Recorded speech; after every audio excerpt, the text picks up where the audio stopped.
नमस्कार साथियों, मैं आपका साथी अनिल गुर्जर। साथियों, आज के इस वीडियो में हम बात करेंगे एक बहुत ही महत्वपूर्ण बिंदु जो कि कक्षा 5वीं एवं 8वीं की बोर्ड परीक्षा से संबंधित है। साथियों, इसमें हम उन तमाम बिंदुओं पर बात करेंगे जो आपको काम में आने वाली है। तो साथियों, आप एक एक बिंदु को बहुत महत्वपूर्ण तरीके से सुनने का प्रयास करें ताकि किसी भी प्रकार की कोई गलती ना हो। तो साथियों, ये जो आप स्क्रीन पर देख रहे हैं, ये है जो आपको उत्तर पुस्तिका को जमा करेंगे जिस थैली में, उस थैली के ऊपर जो डॉकेट आप लगाकर भेजेंगे, जो केंद्राध्यक्ष और सहायक केंद्राध्यक्षों के लिए महत्वपूर्ण है। तो उस थैली पर किस प्रकार से आपको नोट लिखना है, तो ये महत्वपूर्ण फॉर्मेट है। जिस प्रकार से यहाँ पर आप देख रहे हैं, तो सबसे पहले आप ऊपर लिख देना है प्राथमिक / माध्यमिक बोर्ड परीक्षा 2022-23। उसके बाद परीक्षा केंद्र का नाम, यहाँ पर आप देख रहे हैं संबंधित परीक्षा केंद्र में अपनी परीक्षा केंद्र का नाम लिखा है, लेकिन यहाँ पर आपको परीक्षा केंद्र का नाम जो भी आपकी परीक्षा केंद्र हो, उसके बाद परीक्षा केंद्र का डाइस कोड। तो यहाँ पर डाइस कोड लिखा है, लेकिन आपको अपनी शाला का डाइस कोड लिखना है, विकास खंड, जिला। उसके बाद परीक्षा की दिनांक, जिस दिनांक की परीक्षा हो उस दिनांक को यहाँ पर लिख देना है, उस परीक्षा के दिन को लिख देना है। साथियों, ये जो जानकारी मैं दे रहा हूँ, जो थैलियाँ आपकी रहेंगी, साथियों शायद आपको पता हो, ना भी पता हो तो आप नोट कर लें। कक्षा 8वीं के लिए आपको पीले कलर की थैलियाँ लगेंगी, कक्षा 5वीं के लिए आपको सफ़ेद कलर की थैलियाँ लगेंगी। साथियों, आपको जो पेन उपयोग करना है उस पर ध्यान नहीं देना, आपको अपने ब्लू कलर के पेन से ही उसके ऊपर जो ये मॉड्यूल है वो बनाना है। साथियों, अब उसके बाद हम बात करें, यहाँ पर कक्षा लिख देंगे, जिस दिन जिस विषय का पेपर हो वो विषय यहाँ पर लिख देंगे। साथियों, माध्यम लिखना बहुत ही महत्वपूर्ण है, क्योंकि 2 माध्यमों के प्रश्न पत्र हैं, अंग्रेजी माध्यम, हिंदी माध्यम, उर्दू माध्यम।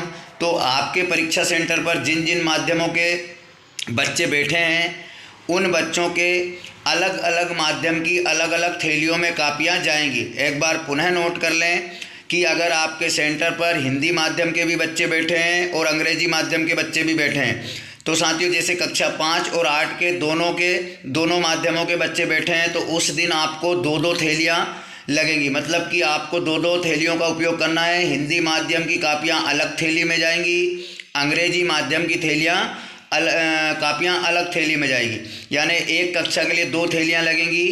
तो साथियों, माध्यम लिखना बहुत आवश्यक है कि कौन से जो वो है रेपर, उसमें किस माध्यम की कापियाँ रखी गई है। तो शायद आप समझ गए होंगे कि माध्यम बहुत महत्वपूर्ण है। उसके बाद परीक्षा सेंटर पर कुल नामांकित बच्चे, तो कुल नामांकित यानी कि कक्षावार, जैसे आप इस पर कक्षा 8वीं का लिख रहे हैं, तो कक्षा 8वीं में कुल कितने बच्चे आपके सेंटर पर बैठने वाले हैं, कक्षा 5वीं में कितने बैठने वाले हैं, इस प्रकार अलग अलग कुल नामांकित आएगा। उसके बाद अनुक्रमांक से अनुक्रमांक तक। साथियों, इस बार जो है हम लोगों को सुविधा के लिए अनुक्रमांक भी अलॉट किए गए हैं बच्चों के लिए। तो आप अनुक्रमांक से अनुक्रमांक तक यहाँ पर लिख दें कि जैसे 25 बैठे हैं तो 25 बच्चों का जो भी अनुक्रमांक है शुरू से अंत तक वो लिखेंगे। उसके बाद उसमें से कितने बच्चे उपस्थित हुए हैं वो जानकारी यहाँ पर लिखेंगे। उसके बाद अनुपस्थित बच्चे कितने हैं उनकी संख्या लिखेंगे, अनुपस्थित बच्चों के रोल नंबर लिखेंगे, और जो उपस्थित बच्चे हुए हैं उसी प्रकार से यहाँ पर बंडल में कुल उत्तर पुस्तिकाओं की संख्या। तो साथियों, यहाँ पर बंडल में उतनी ही संख्या आएगी सामान्यतः जितने बच्चे उपस्थित हुए हैं, लेकिन उसके बाद भी कुछ गड़बड़ हो जाता है, कुछ कापियाँ अगर ऐसा संभव तो होता नहीं है, लेकिन जो उत्तर पुस्तिका आप गिनकर इसमें रखेंगे उसकी संख्या यहाँ पर लिखेंगे। उसके बाद साथियों, नीचे हस्ताक्षर होंगे, पर्यवेक्षक के हस्ताक्षर, किसी एक पर्यवेक्षक के हस्ताक्षर, हस्ताक्षर सहायक केंद्राध्यक्ष और हस्ताक्षर केंद्राध्यक्ष। तो साथियों, ये हो गई बात हमारी परीक्षा की कापियाँ जिन बंडलों में जाएगी, जैसे कि कक्षा 5वीं की सफ़ेद बंडल में और कक्षा 8वीं की पीले कलर के बंडल में। साथियों, इसके ऊपर कपड़ों की थैली में कापियाँ जाना है। आप जो है कागज़ के रेपर का उपयोग ना करें, कागज़ के बंडल का उपयोग जो है उसका उपयोग आप अंदर रखने के लिए कर सकते हैं, लेकिन ऊपर से आपको कपड़ों की थैलियाँ लगेंगी, पीले कलर की 8वीं के लिए, सफ़ेद कलर की कक्षा 5वीं के लिए। तो ये जो जानकारी थी वो बंडल के ऊपर लगाने वाले रेपर की थी कि क्या आपको लिखना है। उसके बाद साथियों इसमें कलर की भी बात हो चुकी है कि कौन से कलर की थैलियाँ आपको लगेंगी। इसके बाद आपकी बच्चों की जो बैठक व्यवस्था रहेगी साथियों, तो साथियों ये जो आप देख रहे हैं स्क्रीन पर, ये बच्चों का उपस्थिति पत्रक है जो कि आपको मिल चुका होगा, आप लोगों ने डाउनलोड कर लिया होगा। अगर डाउनलोड ना किया हो तो उसको भी RS के पोर्टल से आप इस प्रकार से उपस्थिति पत्रक अपने जन शिक्षा केंद्र प्रभारी की ID, BRCC की ID पर से यहाँ पर डाउनलोड कर सकते हैं। तो साथियों आपको बच्चों को जो बिठाना है वो इसी अल्फ़ाबेट में बिठाना है, इसी क्रम में बच्चों को बिठाना है। ये जो देख रहे हैं आप, ये इंग्लिश मीडियम के सेंटर का जो उपस्थिति पत्रक है, यहाँ पर हमें जो सुविधा मिली आप शुरू में देख रहे हैं अनुक्रमांक, इस प्रकार से बिठा सकते हैं।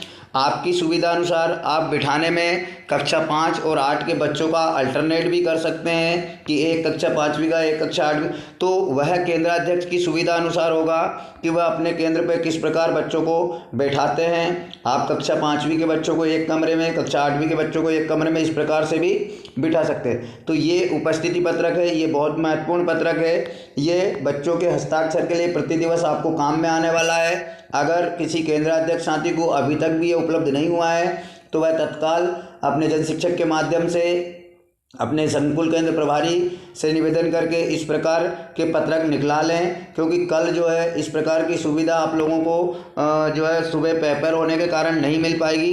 तो आप आज ही इन चीज़ों को निकाल कर अपने पास रख ले। ये महत्वपूर्ण पत्रक है साथियों। ये थी कक्षा 5वीं एवं 8वीं की बोर्ड परीक्षा में उपयोग होने वाली सामग्री के संबंध में एक महत्वपूर्ण जानकारी। आशा है आपको जानकारी अच्छी लगी होगी, तो प्लीज़ वीडियो को एक लाइक करें और अपने शिक्षक साथियों के, अपने केंद्राध्यक्षों के ग्रुप में शेयर अवश्य करें ताकि उनको भी किसी प्रकार की परेशानी ना हो।